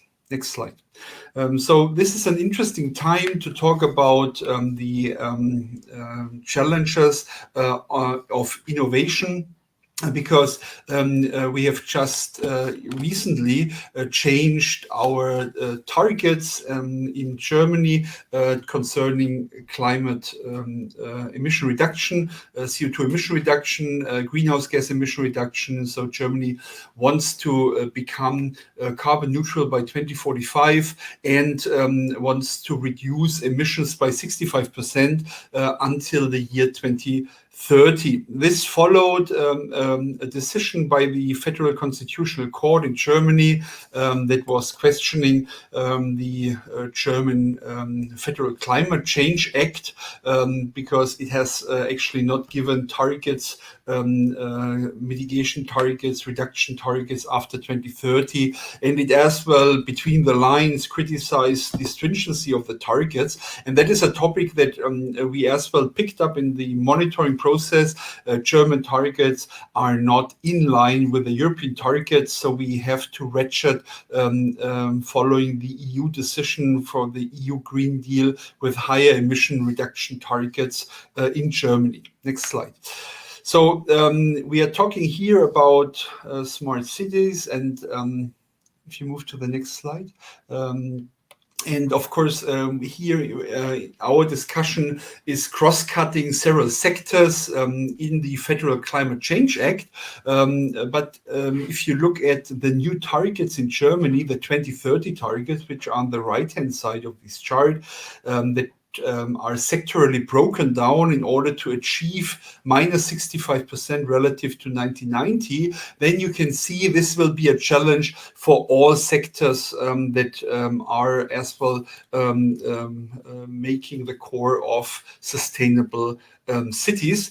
Of course, it's mainly the energy sector that has to deliver. So this is here in blue, the German this contribution of the energy sector on reducing CO2 emissions is actually the biggest, mainly driven by the increase in renewables, but as well the phase out of coal that has already started and is going to accelerate until the end of the decade. And you can see that the idea is that in 2030, actually the energy sector has reduced emissions by almost 80% compared to 1990, and also by almost 50% compared to today in only the next 10 years. So massive reduction by build out of renewables and by reduction in coal power. But as well, it's not only affecting the energy that's used in our smart cities, because this energy is going to be green, the electricity is going to be green, and what we as well are going to see is an electrification of the other sectors. So you see here the building sector, which also has quite substantial targets, already reduced from 210 million tons of carbon equivalent to 120, and now has to reduce almost again 40% in the next 10 years. And a lot of this is going via electrification. So this will be heat pumps, that will be heat networks with green heating that's happening, that's increased in insulation, that has to start now and accelerate much more than we have today. It's as well covering the transport sector. You see that transport was almost unchanged for 30 years now in Germany. Now substantial targets for the transport sector. And again, here a lot will be electrification. So we will see a large pickup of electric mobility, we think that we will see more than 15 million electric vehicles on German roads. That means we need the infrastructure in the urban setting, the charging station that allow people to switch to electric mobility. We need more public transportation, bicycles, train, and so forth, that is allowing them to change mobility patterns in order to achieve these large reductions. You as well see that industry is going to play its share, but in 2030, actually, most of the emissions are going to sit with industry. So German energy-intensive industry is going or has to reduce substantially over the next 10 years. For example, again, by using electricity for heating, by using innovative technologies like direct reduction with hydrogen, and production of green steel and so forth. But it will stay the largest emitter. Why? Because other sectors are more easy to decarbonize. So we start with electricity. We try to electrify building, transport as far as possible, and reduce the emissions in these sectors first.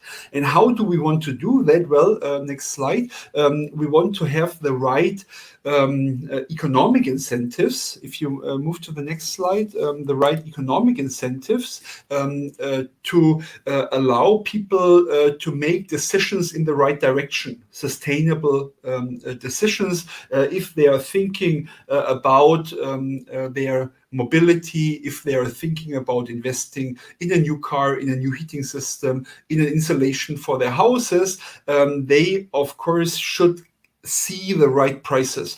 And this is one of the major, I think, changes in the European and German climate policy in the last years. We have substantial increases in the prices of carbon.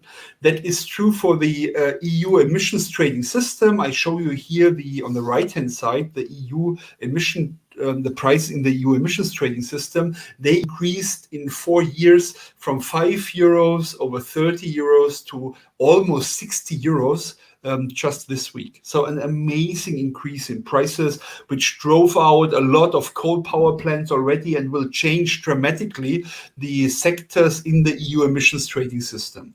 But we do more for the cities, of course, the emissions in the non-ETS sectors, so everything that's outside the EU emissions trading system, are relevant.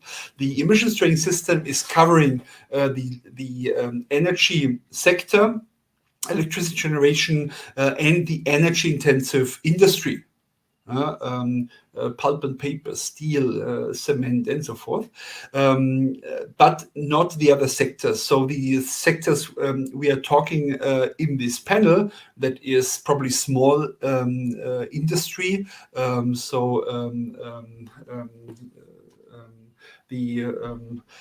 The building sector as well as the transport sector, they are not covered by the ETS. But the German government has decided to as well price carbon in these sectors. And here I show you a graph that shows that we are escalating actually the prices in these sectors. It only started this year, but you can see that we originally started with very low prices, 10 euros. We wanted to start with 10 euros. Then we decided to go for 25 euros.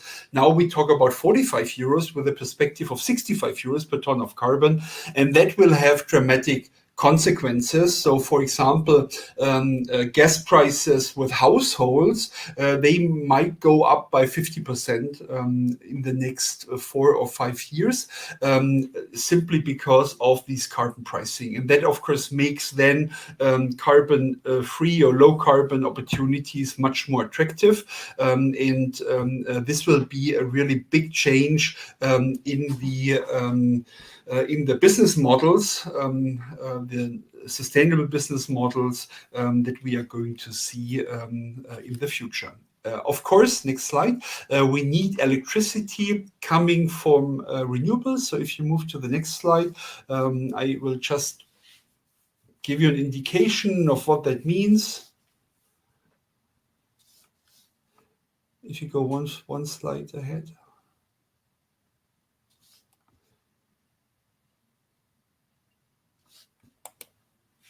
Okay, perfect. Thanks a lot. Oh, are you moving my slides?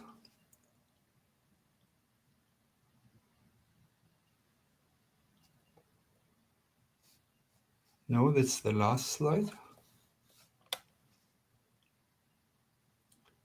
So I'm now on slide 6.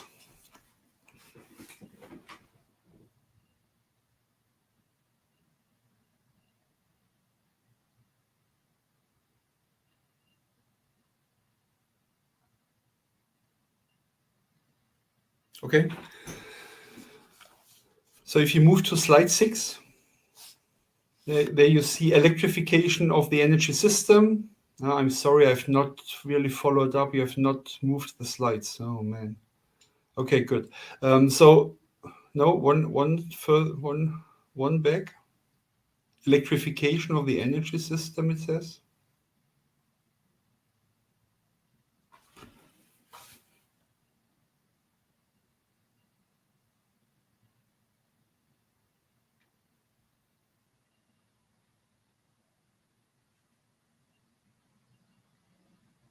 Okay, good. Leave it like that. Okay, good. Okay, so for electrification, of course, you need renewables because the electrification should be based on green electricity, which means you need a substantial build out of renewables. That's true for Europe, and that's as well true for Germany. We have a lot of public resistance for renewable build out, which means that in principle we are very skeptical about potentials for wind onshore. We are also a bit pessimistic for wind offshore because of technical issues and high costs, and we are mostly relying in these perspective scenarios on photovoltaic, because of the feasibility of increasing PV installations, even in Germany, a place which is not very sunny, but this seems to be the most acceptable solution. So the build-up of the renewables will be mainly coming from the sources, and the renewable target is really substantial because we have many other things that are necessary. That need electricity, like the hydrogen strategy, the German industry demand, the increase in mobility. So that all calls for more electricity that has to be generated by renewables. Next slide. So this is really an innovation challenge. We talked about this. We really have to get clean energy innovations in electrification, in carbon capture and utilization and storage, in hydrogen and related fuels. Most of the emission reductions, they have to come from these sources. In order to achieve that, we have to bring down the cost of these technologies. And many of them are in relatively early stages, early adoption or demonstration phases, so they've not yet entered the market. So therefore, carbon prices will not really help them because they are way too expensive. So what we have to do is we have to bring down the cost of these technologies, and this can be done by dedicated support for research and development, and we as well need infrastructure to build out these technologies once the costs are going down. So if you go to the next slide, you can see one of these examples, which is the German hydrogen strategy. So hydrogen will be really important as well in our context, so in the sustainable city context, because a lot of transportation by buses, by trains, by heavy-duty trucks, many of the logistic that will be running on hydrogen. There will be, of course, as well a lot of industrial uses like steel, chemistry, refineries, where hydrogen is going to be used. And in the long run, who knows, it might be as well an option for the heating sector, but in Germany probably not in the short run, because at the moment this green hydrogen is scarce. We cannot produce it sufficiently in sufficient amounts in Germany. We have to import, and numbers are we have to import about 80% of the green hydrogen from other places. But we have substantial targets for electrolyzers, for the build out of the hydrogen infrastructure, with the transport infrastructure and the fueling infrastructure that can help us to make a large part of the transport sector green. As I said, heating is probably not an option at the moment, but of course we don't know how fast the learning will be in these sectors and how much of this green hydrogen on a global scale is going to be available from other places which have better conditions to produce renewables than we have it in Germany, and can help us ship the renewables indirectly via the hydrogen road. Next slide. So to finish up, I would like to say just a word on behavioral changes. Of course, that will as well be necessary. We have just a paper in second revision that is dealing with reducing carbon emissions of residential buildings through monetary incentive and behavioral interventions. So there we do a meta study on interventions and their effect on energy demand and carbon emissions. And we look at very different interventions. So we look at monetary incentives. Increased prices, what does that mean for energy demand and for carbon emissions? But we as well look at other interventions. And we already heard a bit about this in the previous presentation by Luis Carlos.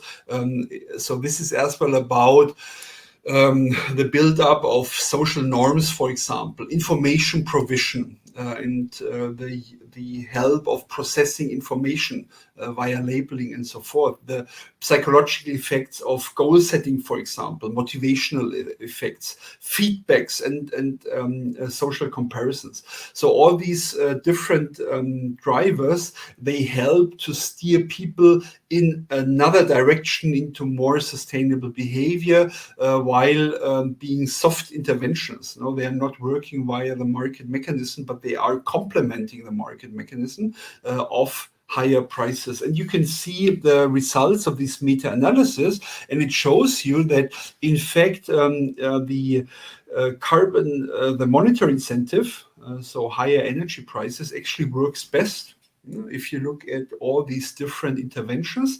But you can even increase the effect of these interventions if you combine them in a sensible way. So instead of only having the monetary incentive, you might go for a combination of monetary incentives, feedbacks and motivation, for example, or social comparisons. And this is increasing then the effect substantially. So it's about a well combination of, on the one hand, monetary incentives. That has to be the basic component, because the behavioral, the investments and the business models, they have to be aligned economically.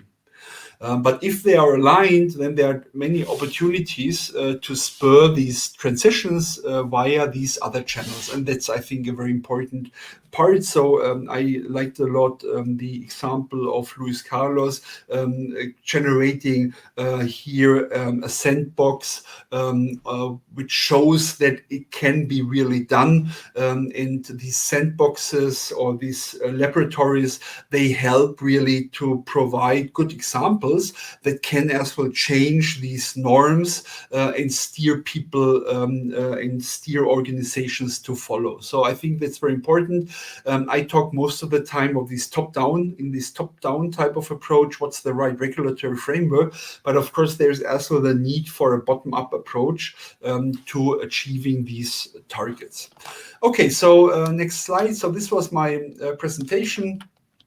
So I'm very much looking forward to the discussion. And if you are interested in more from our reports, then you have here the references, and I would be happy to get in touch and discuss also bilaterally in the aftermath. Okay, thanks a lot. Thank you very much. Thank you very much for all the points that you bring, Professor Andreas. I think with this explanation, we moved from the university level to the government level, and we can understand how Germany is working in order to reduce the GHG emissions and the importance to have these goals to achieve sustainability. So I think now we can start the questions of the participants. We have some questions now. Just a second, please. Here, to Professor Luiz, please. How does information from IoT is used?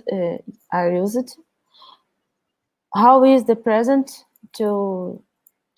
how is it present to the administration, and what information is presented? And I think we can talk about this other question, that is, could you explain more about the actual viability of the sustainable chains, and how many years do you think it's possible to make a big difference in Campinas? Okay. So about the information, we are developing an IoT platform. So you receive data in this platform, and using the students and researchers, you can develop some data analytics, data science projects, trying to use the data to extract information and indicators and indices for different type of users. So this platform, you'll be able to provide information for the administration, for the engineers, for the users of electricity inside the campus. The idea is to provide information for the researchers, but also information for different types of users, including the superior administration of the university. You can do this using this IoT platform. So you can provide the raw data, and we can also provide the information extracted from the data. The other question, Thalita, was about the second question. The second question is, could you explain more about the viability of sustainable chains, and how many years do you think it's possible to make a big difference in Campinas? Yeah. So some of the technologies, it's about the cost of the technology, is it? The economics? I don't know. I think the viability is okay. About I think all it's about aspects. Yeah. But you can talk about the economic aspects. Okay.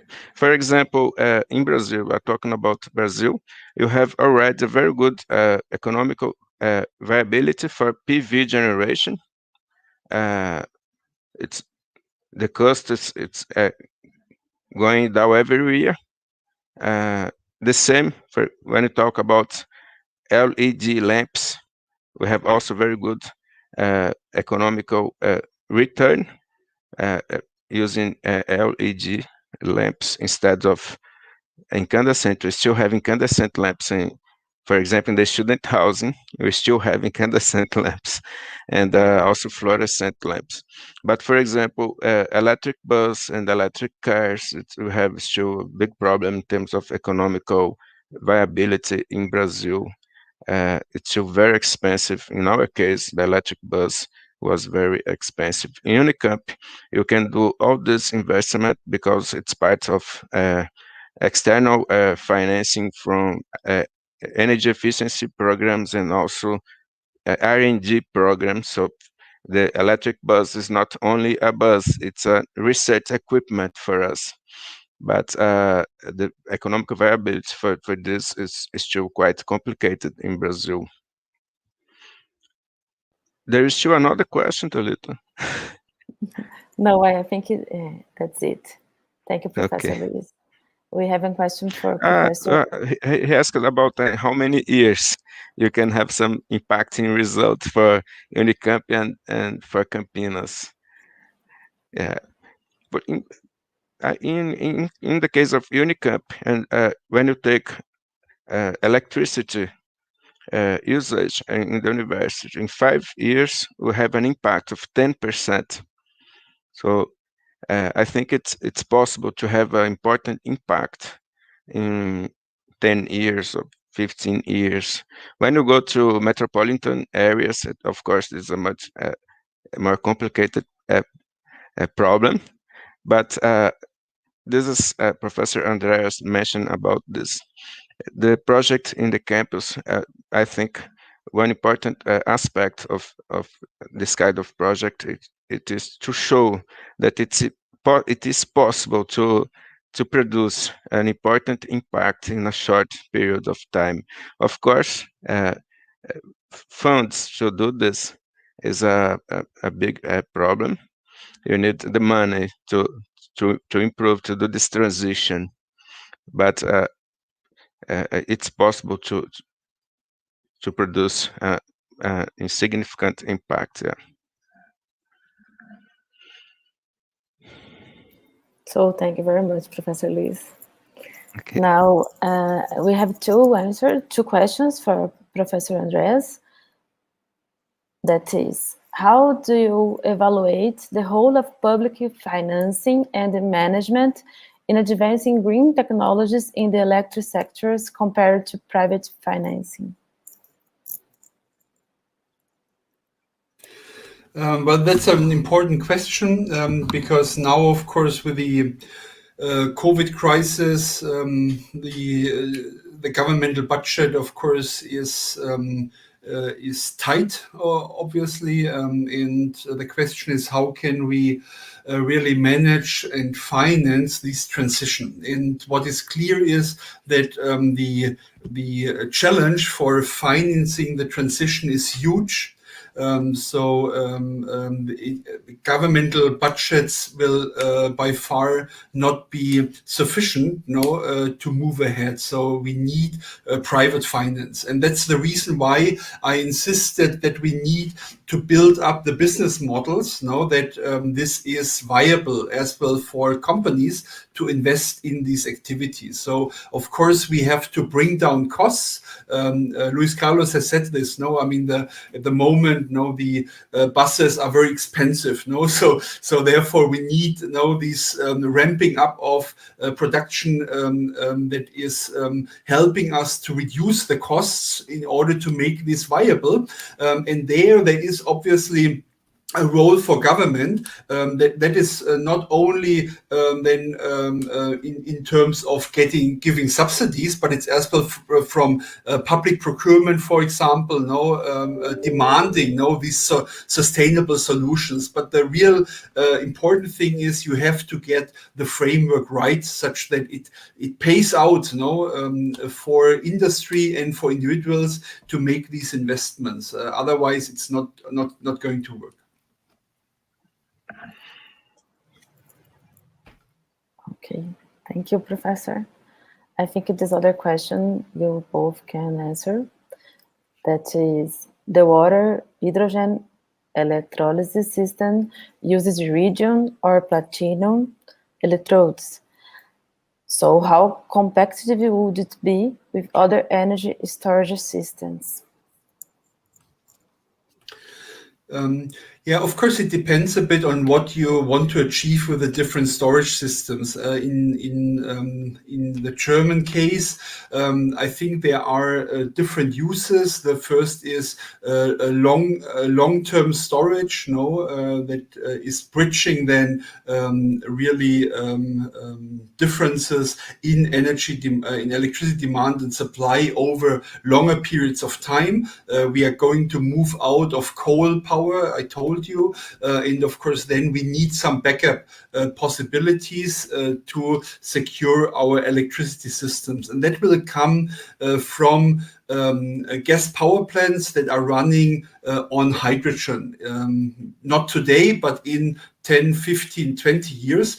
So this is the first thing. And the second thing is we are going to use the hydrogen as well as a feedstock in several uses. And therefore I said chemical industry is an important part, steel sector is an important part. So these are emissions that are very, very difficult to reduce or impossible to reduce by electrification. And this will be the future of these hydrogen. But as well as I say, seasonal storage, long-term storage will be an important part of the hydrogen use of the future. But not today, because today we have other possibilities, and we have a lot of capacity still in the market. Also in the European grid, it's not only Germany, we have a European energy system, but in the future we will have to move away from gas to e-fuels as well in electricity.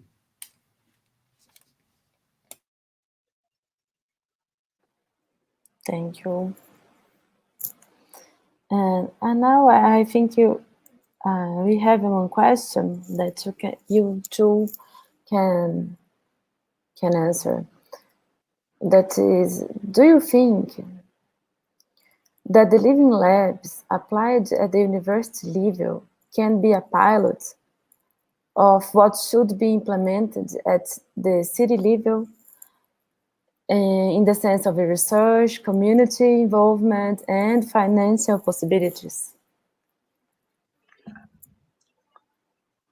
I truly believe this. This is what I've been doing in the last 5 years. Maybe in the next 10 years, I'll be working on this topic. I think it's important to also bring projects to outside the university. You cannot do this only inside the university. But I think the campus of big universities are very good labs to develop and test the solutions for the cities of the future.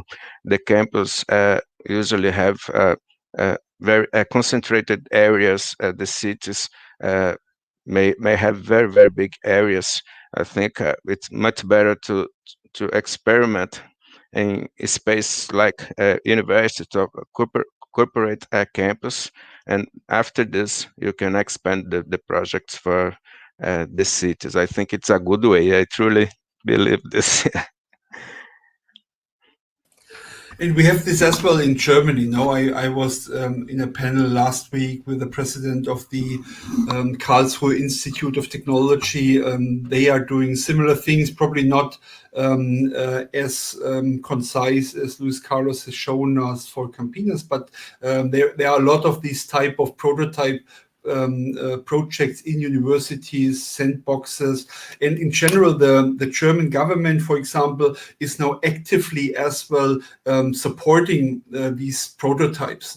So, for example, I'm involved in a project that is evaluating the insights from sandbox projects on hydrogen and sector coupling, so electrification of the different sectors.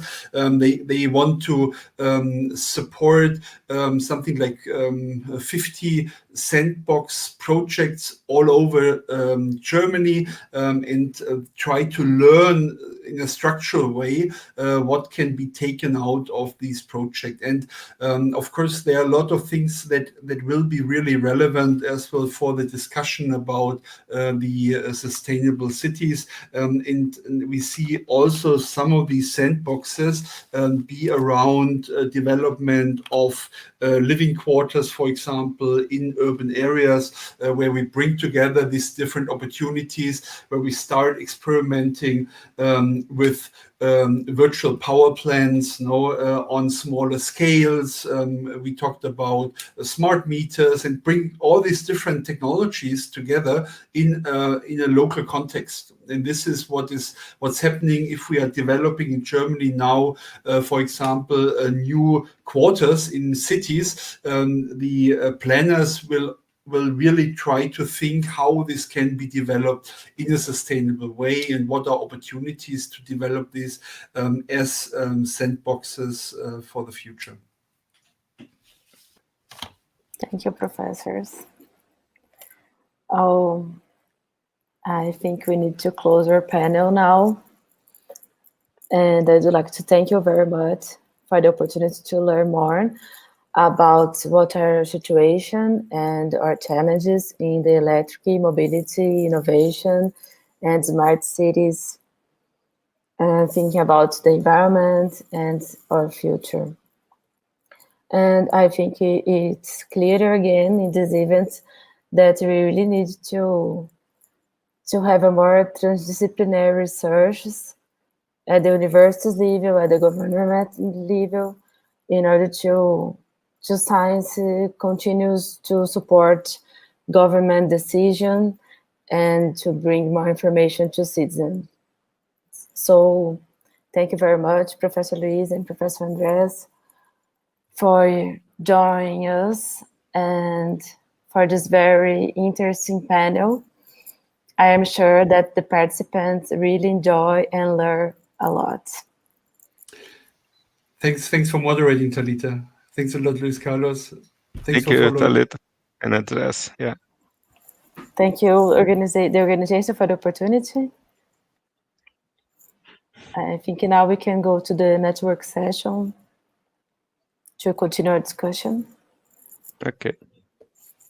Thank you.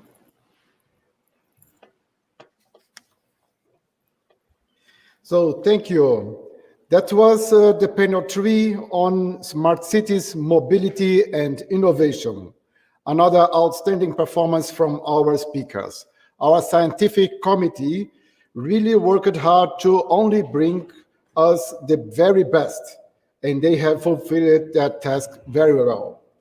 I have some announcements, so I want to remember that later on, the videos will be uploaded on our YouTube channel, so the channel of TV São Paulo, and most probably we will offer synchronized audio and subtitles in Portuguese in the next days, so more people can have access to the contents here discussed. And I want to announce the agenda for tomorrow. So in our last day of the dialogue, we will have 2 sessions. Session 3 about on water energy nexus in cities with Daphne Kiman-Koldela from the Technical University München, and José Antonio Pereira Balistiere from the State University of São Paulo, NESP, under the moderation of Alberto Di Martino Januzzi, also from UNICAMP. And the session 4, Healthy and Well-Being Cities, with the speakers Lídia Viseu Barroso from the University of São Paulo and Andreas Matsarakis from Research Center Human Biometeorology at the German Meteorological Service, under the moderation of Fabiana Barbi from UNICAMP. And we will have as well the final keynote talk on a research agenda for cities of the future. And the speaker will be Marcus Buckeridge from the University of São Paulo, also a member of our scientific committee under the presentation of Euclides de Mesquita Neto from FRAPESP. So I'm expecting you tomorrow here again. Now I'm afraid we have concluded the third day of presentations. But as they say, it's not over until it ends. And now we have the third of our networking sessions at WonderMe. If you have registered for that, please use the link you got by email to join the WonderMe platform, the dialogue page. Here you will be able to interact with the other guests and presenters. It's a great chance for all of us. I will be there as well, offering you information about opportunities for cooperation and German funding programs. See you there.